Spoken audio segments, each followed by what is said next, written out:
And as the dollar liquidity dries up, so will markets, economies, and lifestyles. And remember, all market crises are at root just liquidity crisis. In the end of the day, it's all about liquidity. And the Fed with its sledgehammer is basically destroying all the liquidity right now.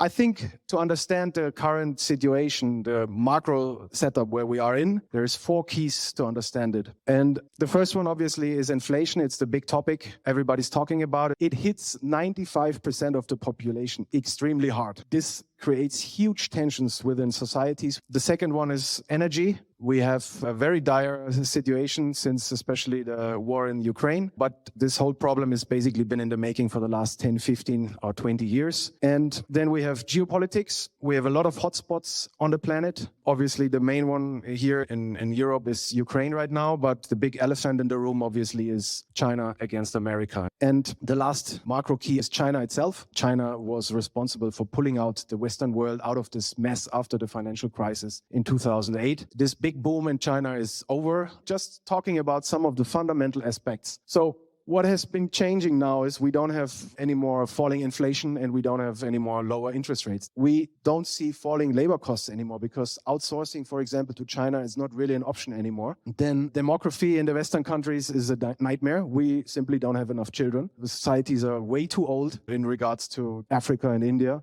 We probably don't see any more falling commodity prices due to nationalization. Chile, Peru, they're basically nationalizing mining assets and projects. And you have a high level of bureaucracy and ideology. The states usually take almost 60% of the economic output. And finally, I also think that the increase in productivity that we have seen through tech, internet, computer over the last 30 years is now slowing down. So the only safe haven right now is the US dollar. So what has happened? All currencies and bonds are currently imploding against the US dollar. It's a severe, actually deflationary situation that we're suddenly in, while at the same time we're having high inflation numbers. The dollar strength is basically squeezing in everything. It's a doom loop. The Americans are the only ones who can print dollars, and the rest of the world has debts in dollars. So that's the problem.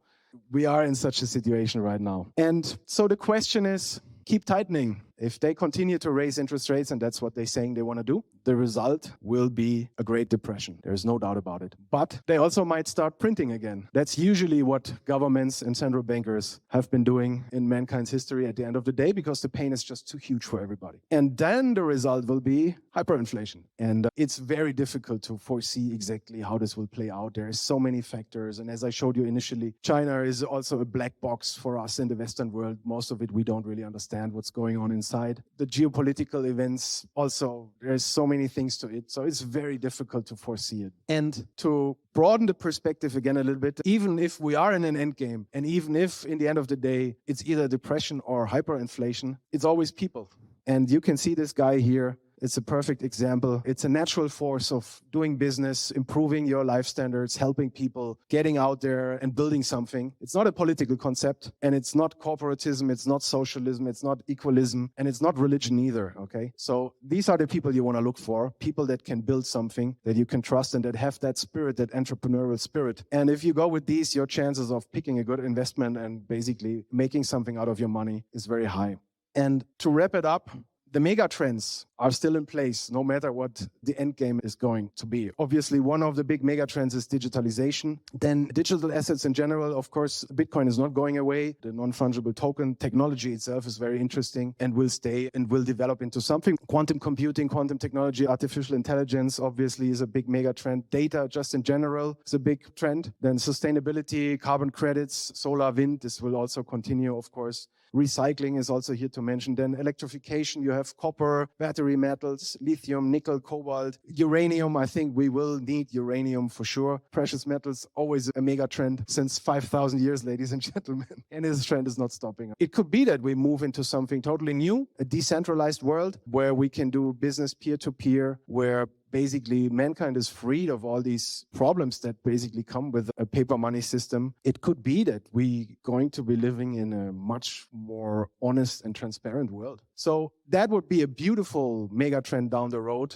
decentralization, getting away from these centralized socialistic systems, because believing that a few people behind closed doors can make the best decisions for all of us is totally absurd, simply because the amount of data that you have to process is way too big for a few people. So you need the free market, you need the swarm intelligence of the individuals. Each and everyone has to figure out for itself, what is the best for me? Is this making sense? Is this a good business? Is this working out or not? And if it's not working out, you have to pay with your own money, but you're also reaping the profits if you did a good decision. That's what we need. That's still the best solution that we have.